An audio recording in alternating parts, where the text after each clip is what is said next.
जय हिंद साथियों, मैं अमित यादव आप सभी का स्वागत करता हूं आपके अपने परिवार सरकारी नौकरी वाले यूट्यूब चैनल पर। साथियों, इस वीडियो में मैं आज आपको ऐसी वैकेंसी के बारे में बताने जा रहा हूं। यदि आपको मेहनत करना पसंद है और ये पसंद है कि सर एक तरफ मैं मेहनत करूं, दूसरी तरफ मेरी जॉब लग जाए 3 से 4 महीने के अंदर, तो ये साथियों वैकेंसी आपके लिए है। साथ में साथियों इसमें सैलरी इतनी ज़्यादा है कि आपने सोचा नहीं होगा।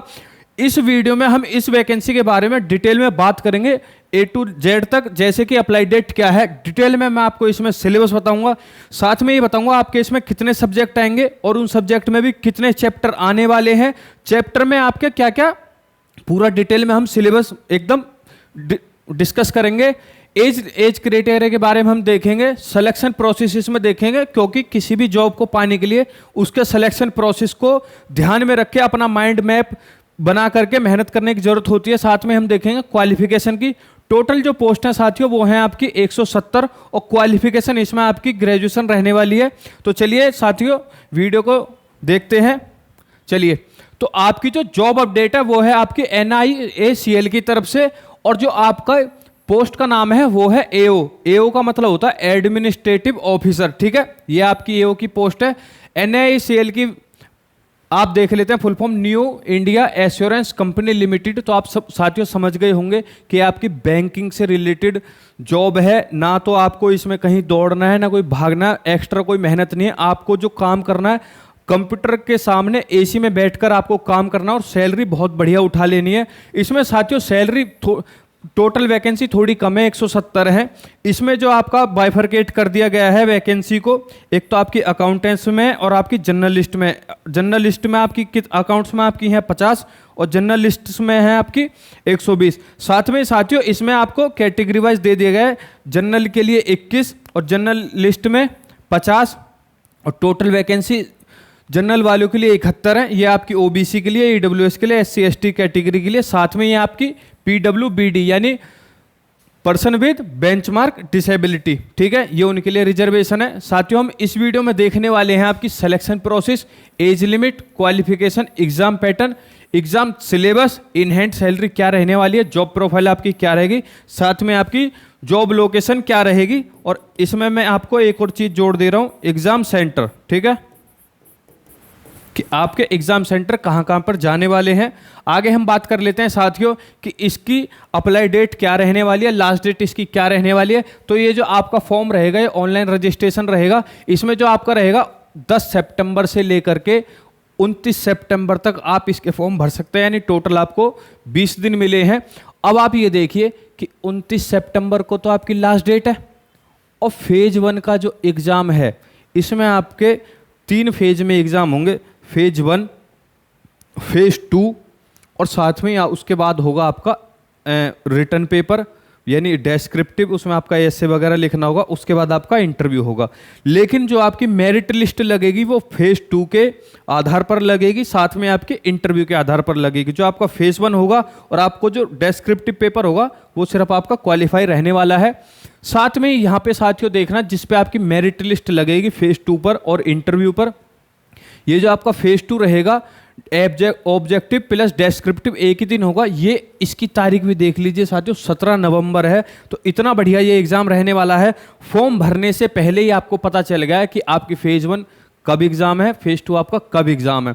अब ये मान लीजिए ये वैकेंसी अगर आपकी दिसंबर में कंप्लीट हो जाती है तो आपको जनवरी में इसकी क्या मिल जाएगी, ज्वाइनिंग मिल जाएगी साथियों, ठीक है। तो यहाँ पर ये बच्चों को तसल्ली रहेगी कि हाँ भैया मैं यहाँ पे मेहनत करूँगा तो मेरी यहाँ पर जॉब लग जाएगी। अब आप आगे देख लेते हैं एग्जाम फीस के लिए। तो SC ST PWBD यानी पर्सन विद बेंचमार्क डिसेबिलिटी, जो अपने दिव्यांग भाई होते हैं उनके लिए जो फीस है वो है 100 रुपये।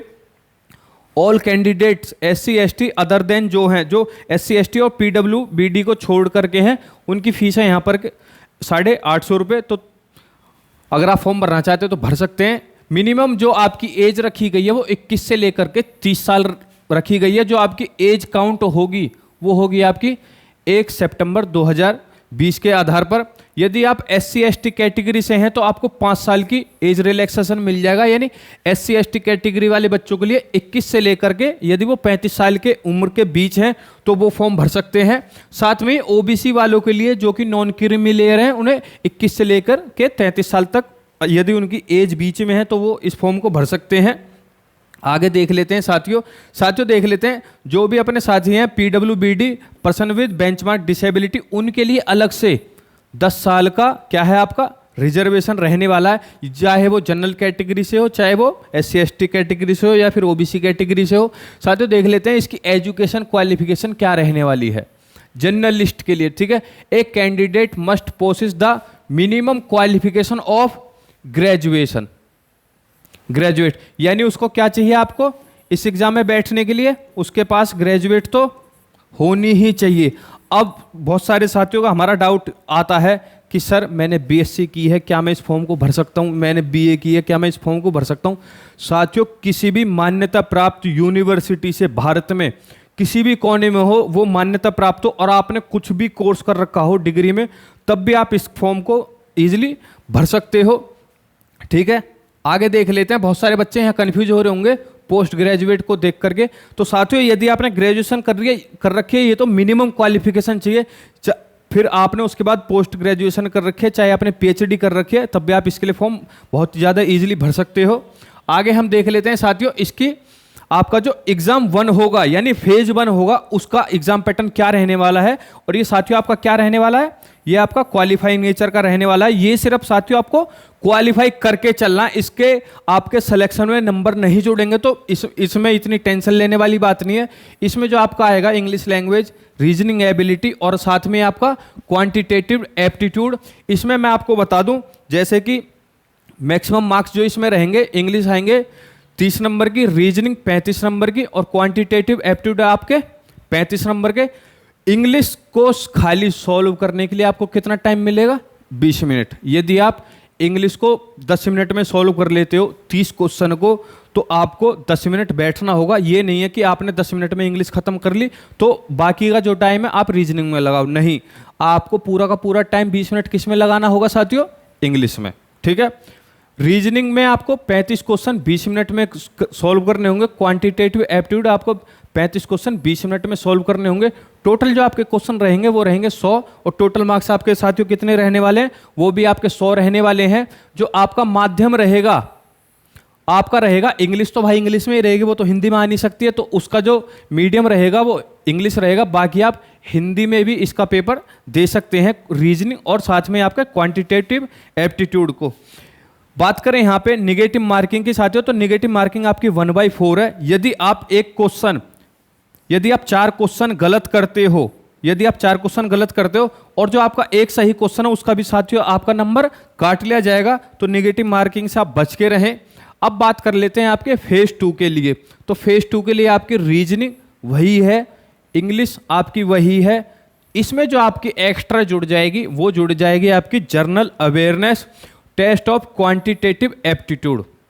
अब यहां पर आपका क्या जुड़ा है, सिर्फ जनरल अवेयरनेस जुड़ा है और नंबर ऑफ क्वेश्चन आपके बदल गए हैं। अब आपका क्या रहेगा, रीजनिंग आपके 50 क्वेश्चन रहेंगे, आपके इंग्लिश के 50, जनरल अवेयरनेस 50 और साथ में आपकी क्वांटिटेटिव एप्टीट्यूड भी आपका 50 नंबर का रहने वाला है। टोटल जो आपके मैक्सिमम मार्क्स रहेंगे वो रहेंगे आपके 200 और जो टाइम मिलेगा आपको साथियों वो 40-40 मिनट का आपको मिलेगा, यानी कि 40-40 80। और हाँ, ये जनरल अवेयरनेस में आपको साथियों थोड़ा कम टाइम मिलेगा, 30 मिनट मिलने वाली हैं। अब आगे बात कर लेते हैं डेस्क्रिप्टिव टेस्ट की। ये भी आपका सेम दिन पर ही होगा। इसमें क्या रहेगा, द डेस्क्रिप्टिव टेस्ट ऑफ आपका कितना का रहेगा, वो 30 मिनट का रहेगा।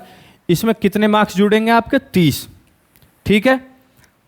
इसमें आपको करना क्या होगा, लेटर राइटिंग करनी होगी 10 नंबर की और ऐसे आपको करना होगा साथियों 20 नंबर का, ठीक है। लेकिन जो भी आपकी फाइनल मेरिट लिस्ट लगेगी उसमें इसके नंबर साथियों नहीं जोड़े जाएंगे। अब आगे हम बात कर लेते हैं इंटरव्यू के लिए। अब जो आपका साथियों सिलेक्शन होगा वो होगा आपके इस वाले पेपर के आधार पर और साथ में ही आपका इंटरव्यू के आधार पर, ठीक है। इंटरव्यू का जो सिलेक्शन में भार रहेगा, यानी पूरा क्या रहेगा आपका आधार रहेगा नंबरों का, वो रहेगा आपका 25%। और जो फेज 2 का सिलेक्शन वो रहेगा नंबर का मतलब रेशियो रहेगा वो आपका रहेगा 75%, ठीक है। जितने भी आप इसमें नंबर प्राप्त करते हो सेकंड आपके फेज 2 वाले पेपर में तो उसका 75% निकाल लिया जाएगा, वही आपके नंबर जोड़ दिए जाएंगे। साथ में ही आपका जो इंटरव्यू रहेगा उसका भी आपका 25 रेशियो में करके आपकी फाइनल मेरिट लिस्ट लगा दी जाएगी। अब आगे बात कर लेते हैं। मान लीजिए साथियों, एक तरीके से हम मान लेते हैं कि आपका जो पेपर है ये 100 नंबर का है, ठीक है। यदि जिस बच्चे को समझ में नहीं आया है वो कितने नंबर का है आपका वो पेपर, फेज 2 जो है आपका साथियों वो 100 नंबर का है, ठीक है।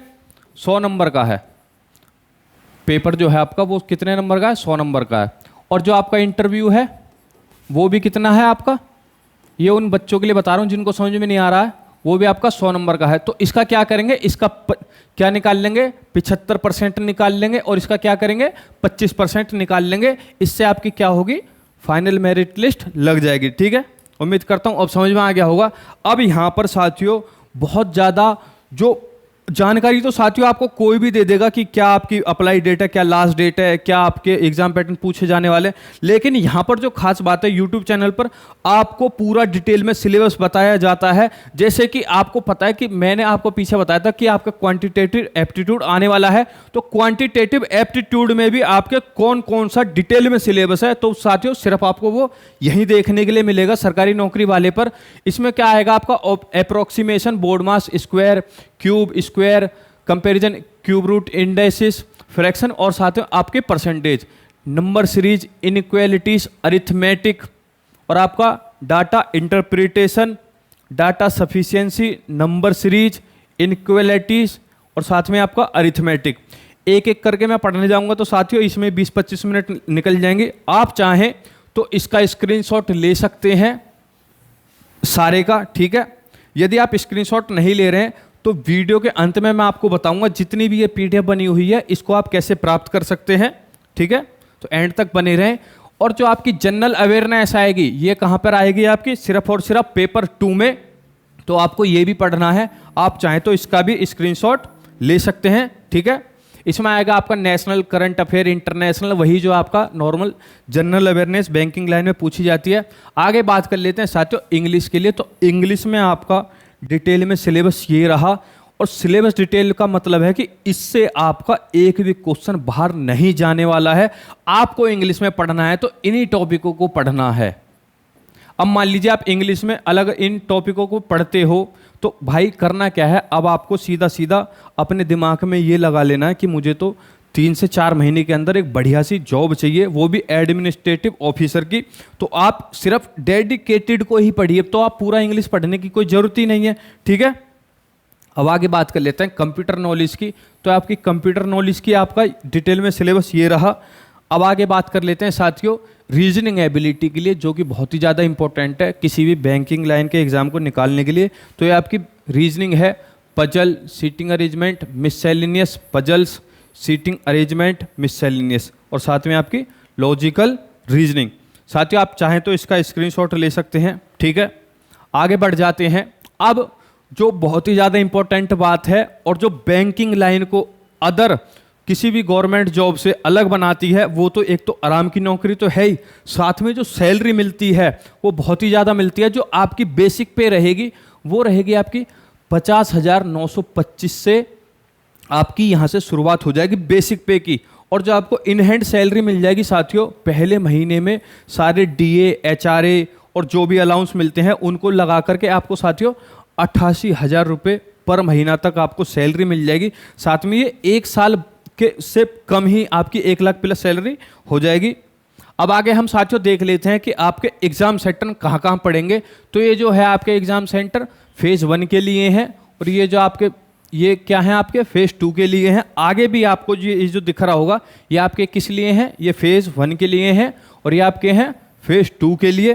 तो आप देख सकते हैं जो इस लाइन में है वो है आपके फेज़ 1 के लिए, जो इधर की साइड है वो है आपके फेज़ 2 के लिए। आप चाहें तो इसका स्क्रीनशॉट भी ले सकते हैं, ठीक है।